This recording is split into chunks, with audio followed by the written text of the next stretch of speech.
오늘 본문은 호세아서의 마지막 장으로서 여호와께 돌아오라는 선지자의 마지막 권명과 이스라엘의 그 허물을 덮어주시는 하나님의 긍휼하신 사랑을 이야기하고 있습니다. 이 두 가지가 우리가 지금까지 살펴보았던 호세아서의 핵심 주제입니다. 먼저 1절과 2절 선지자는 반복해서 돌아오라 돌아오라 권면하고 있습니다. 이스라엘은 그 불의함으로 말미암아 하나님과의 언약을 파기하고 하나님을 떠나버렸습니다. 여기서 말하는 불의함이란 마음이 정직하지 못하고 비뚤어진 행위를 가리킵니다.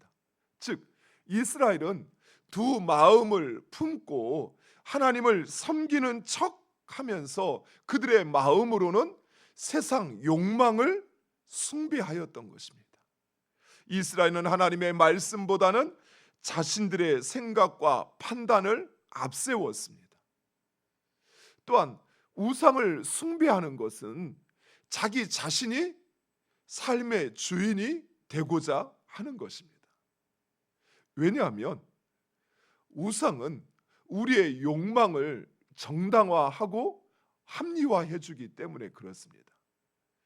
사람이 만든 모든 우상에게는 그 신의 이름이 있습니다. 땅의 신, 풍요의 신,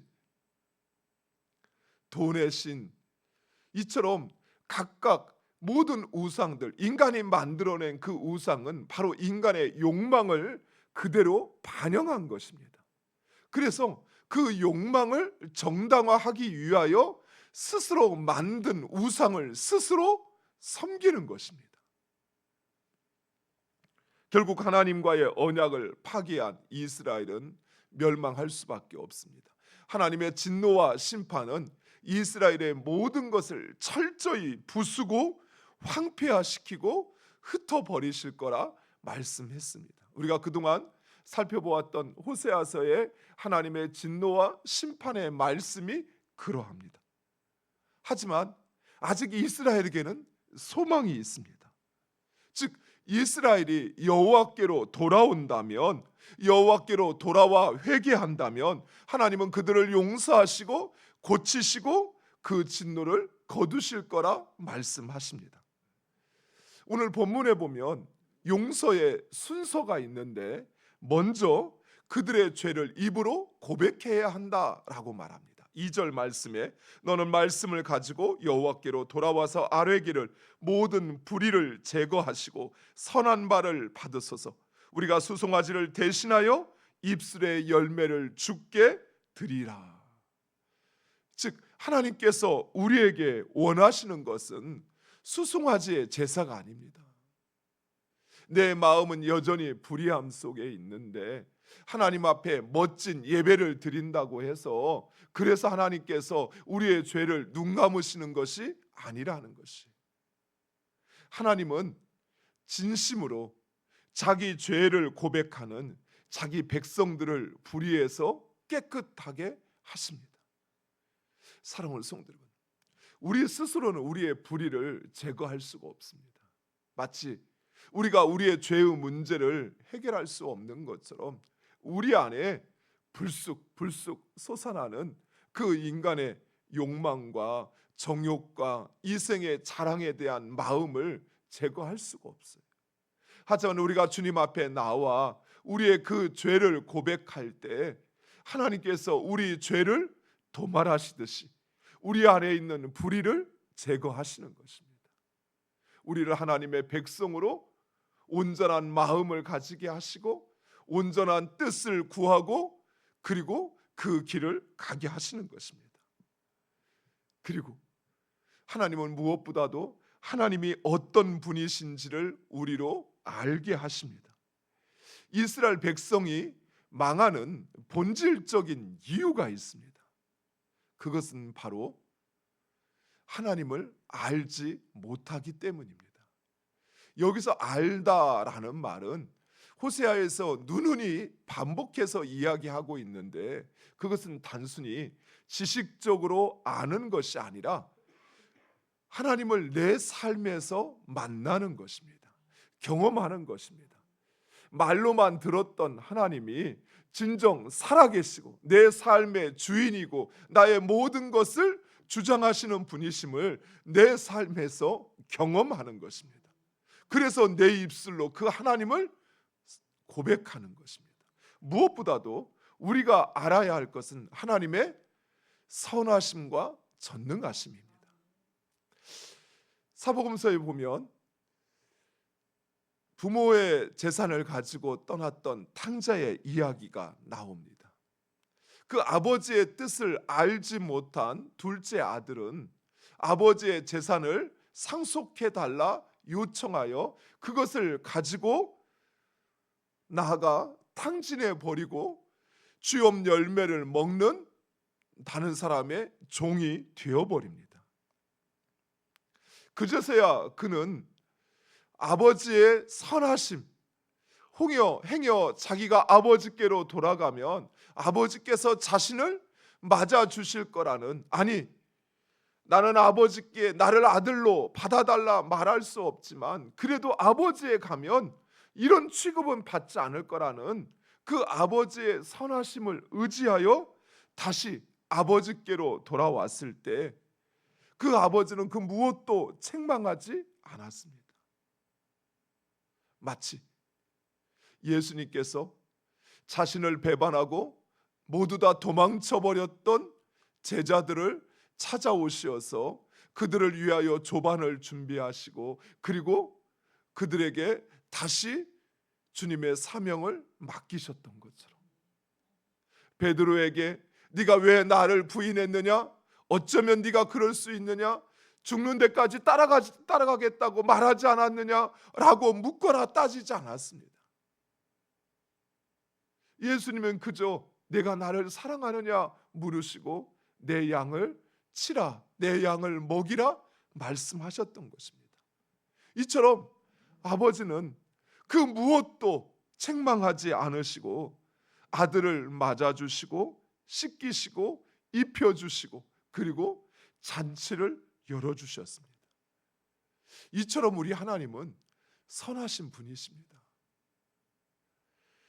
그리고 우리는 바로 그 선하신 하나님의 백성이요 자녀라는 사실을 기억하시기 바랍니다.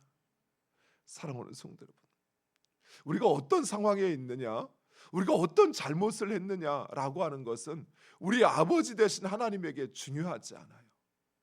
하나님에게 중요한 것은 우리가 그 하나님을 진정 나의 삶의 주인으로 인정하고 그 하나님을 찾고 있느냐 하는 것입니다. 우리가 하나님을 찾으면 하나님 우리를 만나 주실 것입니다. 우리의 삶에서 하나님을 인정하면 그 하나님은 나의 삶을 다스릴 것입니다. 회복시켜 주실 것입니다. 두 번째 주제는 하나님의 무한하시고 긍휼하신 사랑입니다. 하나님은 이스라엘을 사랑하셨습니다.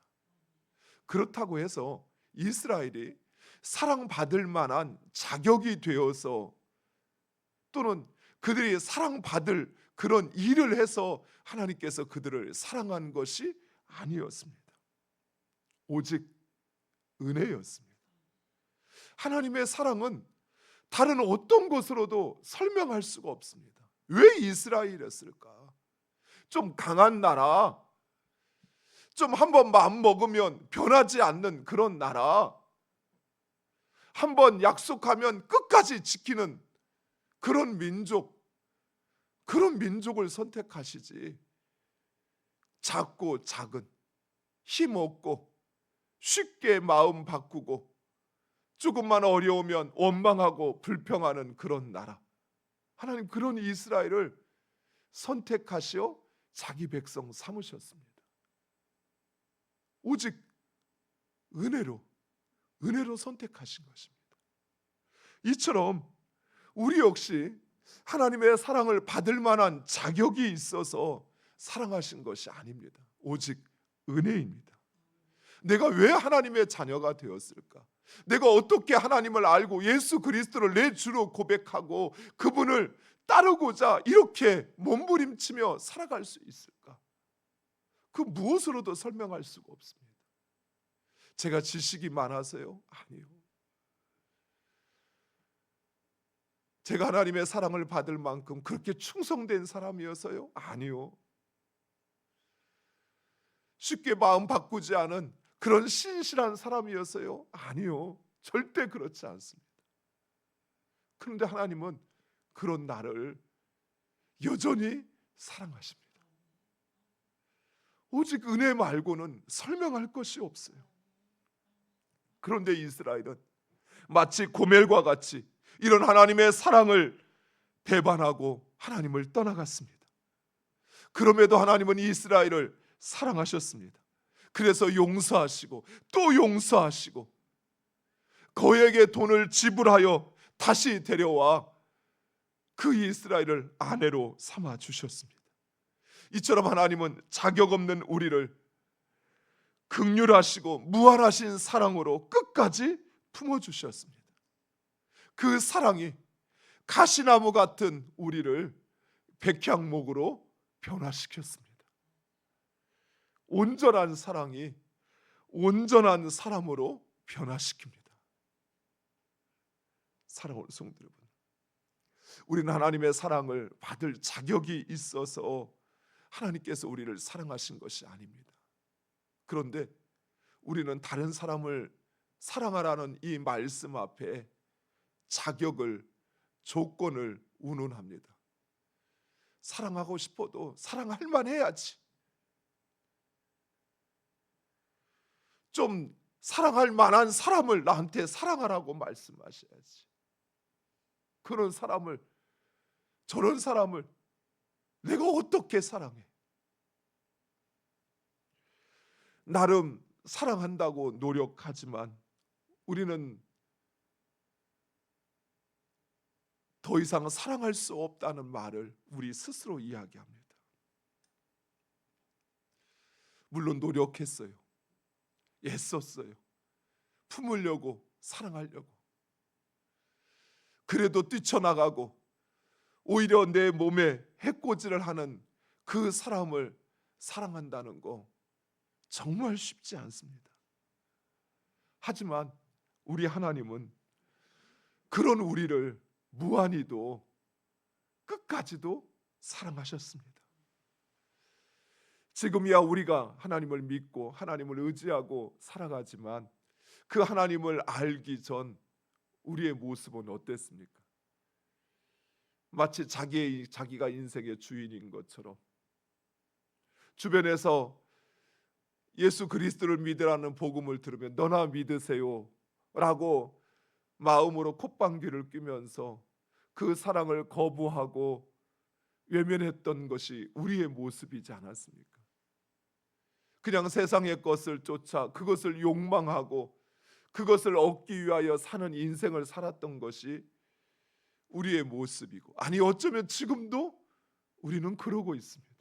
그런데 여전히 하나님은 우리를 사랑하십니다. 그런 우리를 몰라서 사랑하는 것이 아니었어요.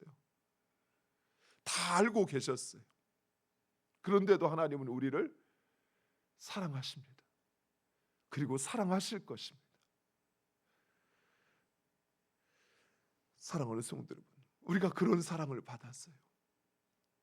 그런데 우리가 자격을 이야기하고 더 이상 사랑할 수 없다라고 하는 것이 과연 정당한 일일까요? 맞아요.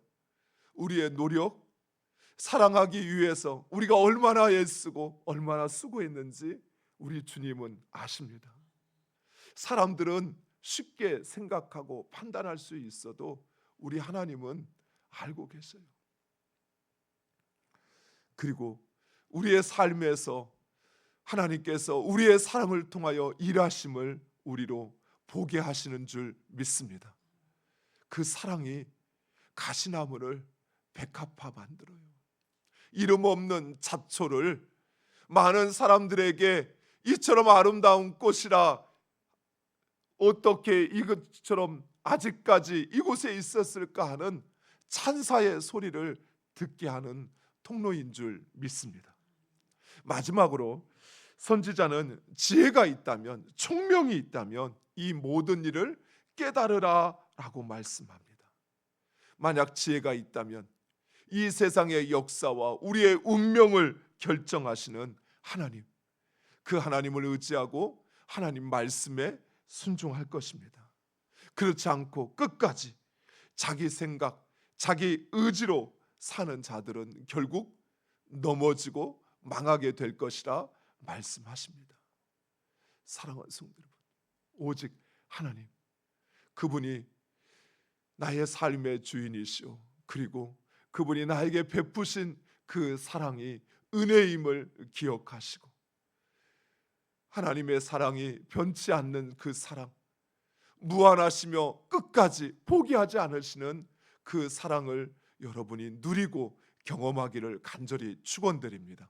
그리고 이제는 우리도 그 사랑을 조금이라도 안다면 그 사랑으로 서로를 사랑하는 우리가 되기를 간절히 축원드립니다. 기도하겠습니다. 아버지 하나님,